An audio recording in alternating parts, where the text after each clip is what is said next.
57 তখন আমার এই উপজেলায় অর্থাৎ এই থানাতে আওয়ামী লীগের কোনো সংগঠন ছিল না। আমি সব ইউনিয়নে ঘুরে 68 সালে একটা সম্মেলন ডাকি। বঙ্গবন্ধুকে হত্যা করার পরে আমরা এমপি হোস্টেলে ছিলাম পুরানো ইয়েতে। গুজব আসলো যে আর্মিরা এখানে আসতেছে এমপি হোস্টেল, এটা ওরা ইয়ে করছে, এখানে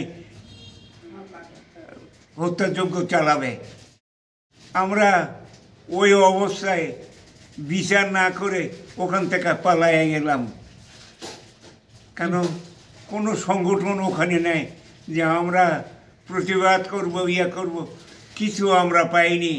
আমরা ওখান থেকে সরে গেলাম। বঙ্গবন্ধুকে হত্যা করার পরে সংগঠন আমরা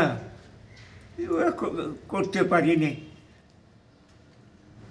কর্মীরা ভীত সন্ত্রস্ত, কেউ সংগঠনে আসতে চায় না। অনেক চেষ্টা করে আমরা সংগঠনকে আবার আস্তে আস্তে দাঁড় করাতে পারিছে।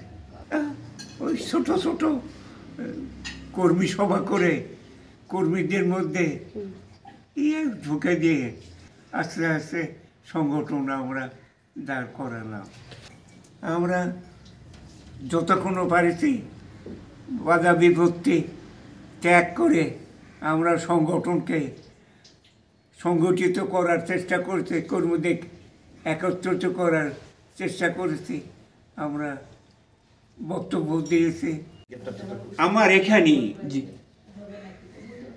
খুব একটা খারাপ ব্যবহার প্রশাসন থেকে করে নেই, কিন্তু বিরোধী কর্মীদেরই হুমকি ছিল।